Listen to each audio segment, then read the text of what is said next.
Yeah, we're getting an outline from Home Office lawyer here at the Royal Courts of Justice in that challenge against Home Office plans to put asylum seekers into an old RAF base at Wethersfield in Essex Braintree District Council, fighting that and hoping for an injunction. The government claims that it's dealing with effectively a national emergency in dealing with the small boats crisis, and they need to come up with innovative solutions to try to accommodate these asylum seekers. So just in the last few minutes, the lawyer for the Home Office has confirmed that as of last month, 109,000 asylum seekers were in a supported accommodation across the UK, and that included 48,000 being supported in hotel accommodation.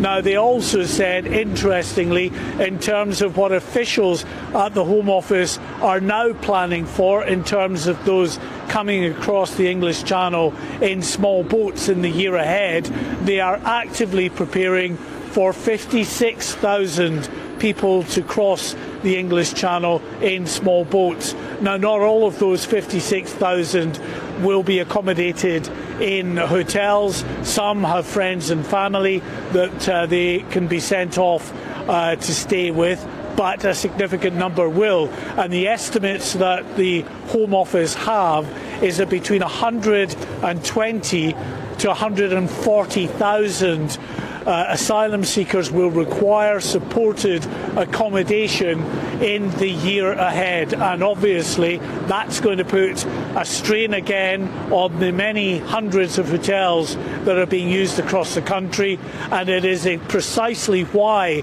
according to the government lawyer, they need, as a matter of urgency, to secure these sites such as Wethersfield in Essex, Scampton in Lincolnshire, barges down in Dorset and another vessel in Birkenhead, to try to accommodate asylum seekers in much larger groups away from hotels and the strain that that's putting on the hotel industry.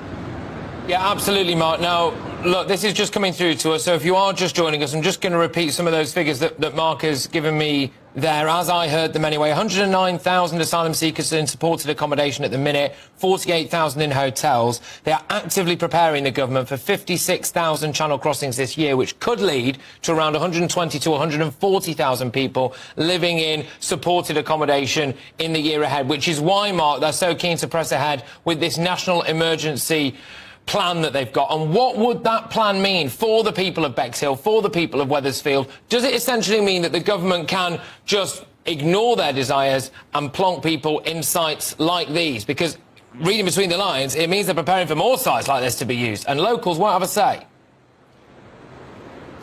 Yeah, well, the government has effectively a Class Q, it's described as, rule available, which means that if they own government land, so basically a Ministry of Defence base would be a prime example of that. If it's government-owned land, then they, if it's declared a national emergency, under Class Q, they can then circumvent, disregard any planning objections that there might be from councils like Braintree District Council over the suitability of a base like Wethersfield. Now, Braintree District Council claim that that base is unsuitable because there just there isn't the infrastructure in the local area to be able to support up to 1,800 young male asylum seekers, that they are, of course, free to wander into the local community. In Wethersfield itself, the village next to the base, there's one small grocer shop, and that's it, really. The government, for its part, is arguing that, look, you know, they're not in breach of any planning rules at all. They already have the base. It's theirs. There is already infrastructure on that base, which includes a very significant number of accommodation blocks and also hard standing that they can put portable porta-cabins or other marquees and other portable buildings upon to deal with significant numbers of people.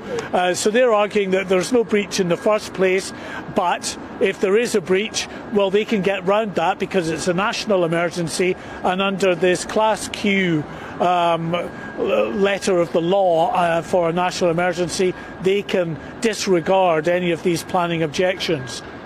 Mark, thank you very, very much for bringing us that big breaking news right at the top here. We'll go back to Mark as and when he gets even more information. Mark White, our Home and Security Editor there, outside the Royal Court of Justice, where these figures have just been revealed to us by the government. I'm just going to repeat these. I think it's worth noting, isn't it, that 109,000 asylum seekers are currently in supported accommodation. This has just been revealed.